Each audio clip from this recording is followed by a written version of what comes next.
একজন বাবার কাছে সন্তানের মৃত্যু মানে শুধু শোক নয়, এ যেন জীবনের সবচেয়ে অন্ধকার অধ্যায়। যে মানুষ দেশের অন্যতম ধনী শিল্পপতি, যার হাতে হাজার কোটি টাকার সাম্রাজ্য, আজ তিনিই বলছেন আমার জীবনের সবচেয়ে অন্ধকার দিন চলে এসেছে। কিন্তু সেই অসীম যন্ত্রণার মধ্যেও তিনি এক ঐতিহাসিক সিদ্ধান্ত নিয়েছেন। বেদান্তা গ্রুপের চেয়ারম্যান অনিল আগরওয়াল ঘোষণা করেছেন তিনি তার মোট সম্পদের ৭৫%-এরও বেশি সমাজের কল্যাণে দান করবেন। হঠাৎ কেন এই সিদ্ধান্ত? এর পিছনে লুকিয়ে রয়েছে এক হৃদয় বিদারক ব্যক্তিগত ট্র্যাজেডি। কি ঘটেছে অনিল আগরওয়ালের পরিবারে? সম্প্রতি মার্কিন যুক্তরাষ্ট্রে আচমকা হৃদরোগে প্রয়াত হন অনিল আগরওয়ালের বড় ছেলে অগ্নিবেশ আগরওয়াল।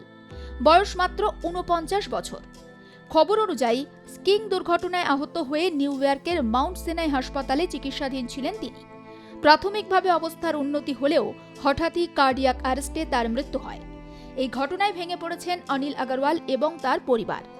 সোশ্যাল মিডিয়ায় আবেগঘন বার্তায় অনিল আগরওয়াল লেখেন, একজন বাবা হিসাবে নিজের সন্তানের মৃত্যু সহ্য করার মতো বেদনা নেই। সন্তান বাবার আগে চলে যাবে, এটা স্বাভাবিক নয়। এই শূন্যতা কোনোদিন পূরণ হবে না।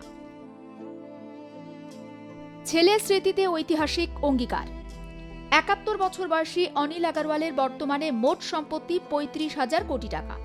ছেলের মৃত্যুর পরই অনিল আগরওয়াল নতুন করে ঘোষণা করেন তিনি তার মোট সম্পদের ৭৫%-এরও বেশি, অর্থাৎ প্রায় ২৫,০০০ কোটি টাকারও বেশি তিনি দান করবেন সমাজের কল্যাণে। তবে এই প্রতিশ্রুতি নতুন নয়।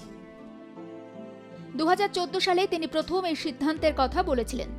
২০২১ সালে বিল গেটসের গিভিং প্লিড উদ্যোগেও যোগ দেন তিনি। কিন্তু এবার এই অঙ্গীকারে যুক্ত হলো একটি গভীর আবেগ এবং ছেলের শেষ ইচ্ছার প্রতিফলন।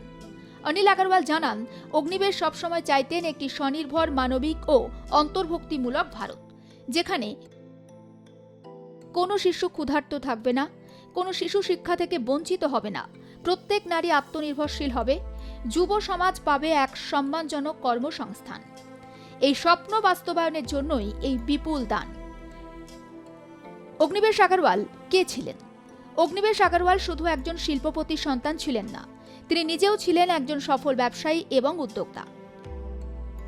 জন্ম ৩রা জুন ১৯৭৬ সালে পাটনায়। পড়াশোনা মেও কলেজ আজমের থেকে। উচ্চশিক্ষা মার্কিন যুক্তরাষ্ট্র থেকে।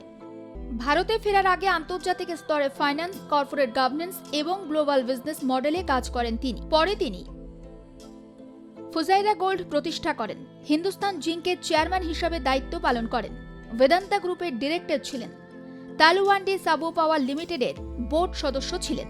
সহকর্মীদের মতে তিনি ছিলেন বিনয়ী, মানবিক এবং অত্যন্ত কর্মনিষ্ঠ। অনিল আগরওয়াল ছেলের একটি কথাও প্রকাশ করেছেন, যা এখন ভাইরাল। পাপা, আমাদের দেশে কোনো কিছুর অভাব নেই, তাহলে আমরা কেন পিছিয়ে থাকব? এই কথাই নাকি অনিল আগরওয়ালের জীবনের নতুন প্রেরণা। তিনি বলেছেন, ছেলের স্মৃতিকে বাঁচিয়ে রাখার একমাত্র পথ হল সমাজের জন্য কাজ করা। অনিল আগরওয়াল তাকে স্মরণ করেছেন একজন ক্রীড়াবিদ, সঙ্গীতপ্রেমী, নেতা এবং বিশ্বাসযোগ্য সহকর্মী হিসাবে।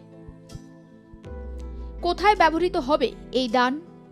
এই বিপুল অর্থ ব্যয় হবে শিশু পুষ্টি ও অপুষ্টি দূরীকরণ, বিশ্বমানের শিক্ষা প্রতিষ্ঠান তৈরি, স্বাস্থ্য পরিকাঠামো উন্নয়ন, দক্ষতা উন্নয়ন ও কর্মসংস্থান এবং নারী ক্ষমতায়নে। এই কাজগুলি পরিচালিত হবে বেদান্তা ফাউন্ডেশন, অনিল আগরওয়াল ফাউন্ডেশনের মাধ্যমে। অনিল আগরওয়ালের জীবন সংগ্রাম। একসময়ের স্ক্র্যাপ মেটাল ব্যবসা থেকে অনিল আগরওয়াল গড়ে তুলেছেন ভারতের অন্যতম বৃহৎ মেটাল মাইনিং এনার্জি সাম্রাজ্য। বহু আইনি লড়াই, বিতর্ক এবং চ্যালেঞ্জ পেরিয়ে তিনি বেদান্তাকে আজকের উচ্চতায় নিয়ে এসেছেন। স্ত্রী কিরণ আগরওয়াল, কন্যা প্রিয়া আগরওয়াল হেব্বারও ব্যবসা এবং সমাজ সেবায় যুক্ত। প্রিয়া আগরওয়াল হেব্বার বর্তমানে বেদান্তা নন এক্সিকিউটিভ ডিরেক্টর, হিন্দুস্তান জিঙ্কের চেয়ারপারসন, পশু কল্যাণ সংস্থা জোডার সহ প্রতিষ্ঠাতা। তিনি সমাজসেবার ক্ষেত্রেও সক্রিয় ভূমিকা পালন করছেন। একজন বাবার ব্যক্তিগত শোক আর আজ সমাজের জন্য হয়ে উঠেছে আশার আলো। পুত্রের স্মৃতিকে বাঁচিয়ে রাখতে নিজের সম্পদের সিংহভাগ দান করার সিদ্ধান্ত ভারতের কর্পোরেট জগতে এক অনন্য দৃষ্টান্ত। শোক থেকে মানবতার পথে হাঁটার এই বার্তা অনেককেই অনুপ্রাণিত করবে। ব্যুরো রিপোর্ট, আর প্লাস নিউজ।